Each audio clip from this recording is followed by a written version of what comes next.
Es primero que Makhachev no se abre del todo a pelear contigo, quizás porque tenga algún tipo de... ¿Tiene miedo? Claro que tiene miedo, por supuesto. A rising fighter calls out champions, but are they too scared to answer? In the wild world of UFC, one fighter is shaking things up. Ilia Topuria isn't just talking, he's challenging the big names. After dominating featherweight, he's set his sights on lightweight gold, calling out champions and creating drama that's got everyone talking. Es primero que Makhachev no se abre del todo a pelear contigo, quizás porque tenga algún tipo de... ¿Tiene miedo? Claro que tiene miedo, por supuesto. Es como, siempre es una pelea fácil hasta que te ponen el nombre en el contrato, ¿no? Así que todos lo sabemos. Si fuera tan fácil y si fuera tan enano como él dice, ya compartiría el octógono conmigo, ¿no? Por algo no quiere. Yo lo entiendo. Love this drama? Want more UFC insider stories? Hit that subscribe button and never miss the latest fighter showdowns. Drop a comment below and tell us who you think would win. Topuria isn't holding back. He's got his sights set on two champions, Islam Makhachev and Charles Oliveira. All my training is focused on Islam or Charles because I don't see any other opponents. Neither of them seems to dare to fight me. These are the symptoms of fear. We all know that, but it's normal. I'd be scared too. This isn't just trash talk. Topuria genuinely believes the top fighters are avoiding him. He's been vocal about wanting to challenge the best in the lightweight division, and he's not shy about calling them out. Charles Oliveira has a different perspective. Instead of directly engaging with Topuria, he's pushing for a rematch with Makhachev. He believes his recent win over Michael Chandler should put him in line for another title shot. Oliveira's stance is clear. He's focused on his own path. But Topuria, he's creating a storm that's hard to ignore. Kamaru Usman brings a strategic approach to the lightweight division, carefully analyzing potential matchups that could electrify the UFC. His first bold suggestion comes with a specific fight proposal that catches everyone's attention. If I had to put my bracket together, I would have to say that Islam Makhachev is fighting Justin Gaethje, and after that, if you want to give a fantastic fight for Dustin Poirier, the retirement fight, why don't we do the third one with Max Holloway? This recommendation isn't just random speculation. Usman sees a clear path for multiple fighters, creating a potential tournament-like scenario that could reshape the lightweight division. He doesn't stop there. He has an even more intriguing idea for Ilia Topuria. Henry Cejudo brings a different perspective, viewing the lightweight division as an intricate chessboard where multiple scenarios are possible. His vision for the division is both strategic and unpredictable. It's going to be Ilia Topuria. So I feel like Islam is going to fight Justin Gaethje sometime in June, July, which I could see at International Fight Week. I do see Ilia Topuria fighting Dustin Poirier. And I just think you do another rematch between Arman Tsarukyan and Charles Oliveira. What makes Cejudo's analysis unique is his understanding of the division's fluidity. He recognizes that fighter trajectories can change quickly, with unexpected contenders emerging. His statement underscores the depth and competitiveness of the lightweight division, where any fighter could potentially break through. The heart of the drama lies in the champion's reluctance. Islam Makhachev isn't hiding his hesitation about facing Topuria, and his words reveal a complex psychological game. One guy that keeps talking about you also is Ilia Topuria. Do you have a message for him? He really wants to fight you next year. No, man. I'm tired to give chance the small guys, you know.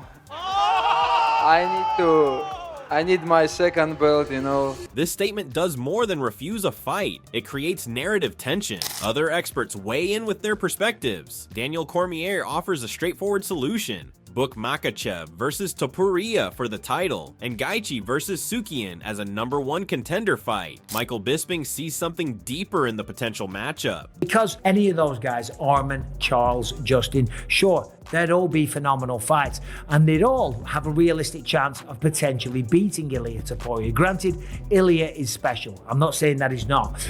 But if he lost to them, there's a massive market opportunity lost there, because Ilia versus Islam, Ilia with the rise, Ilia still being in a lot of people's minds, the featherweight champion against the lightweight champion, there's something there. The reluctance becomes a story of its own, a psychological battle before any physical confrontation. Would you like me to continue with the remaining sections in this detailed, quote-supported narrative style? The technical breakdown of a potential Topuria-Makhachev fight reveals a complex landscape of fighting styles and potential strategies. Alexander Volkanovski, with his unique perspective of having fought both fighters, provides critical insights. If the Spanish fighter lands a clean shot, he could potentially knock out anyone in the lightweight division. This observation highlights Topuria's devastating striking power. Volkanovski doesn't just praise Topuria's abilities, but also warns about the potential game-changing moment in any fight. He immediately follows with a critical caveat about Makhachev's wrestling. How would you see that fight going between Islam and Ilia? Yeah, I mean, Islam's really good, you know what I mean? But again, Ilia's the type of guy that he could knock out anyone. So he's got power in them hands, you know what I mean? Everyone knows that. You go in there fighting him, you know that that's his chance of winning. Matt Brown takes an even bolder stance, challenging the conventional wisdom about how this fight might play out. Brown's analysis suggests that the fight's narrative isn't as straightforward as many might assume. He sees Topuria's striking as a potential X factor that could completely change the fight's dynamics.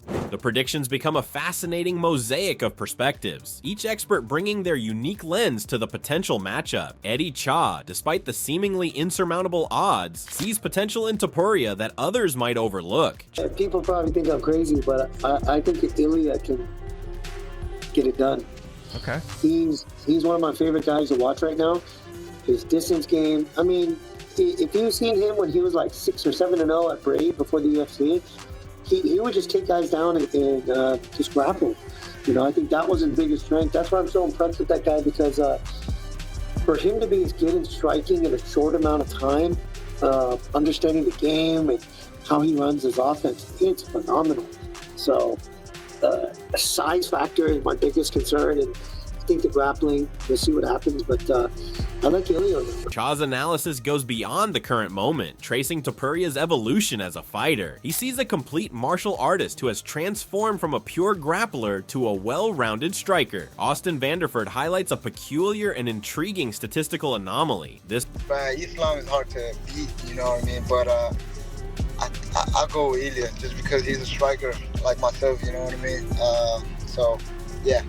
This observation suggests Topuria's striking is not just powerful, but remarkably focused. By using only punches, he's developed an incredibly sharp and direct striking approach. The final perspectives reveal the fight's true complexity. I think Islam. I think Islam would be the one to. And I like Ilia, but I just think Islam is still a little bit bigger, and not a lot of people. Well, the last few opponents that Ilia Topuria have fought, none of them have wrestled him.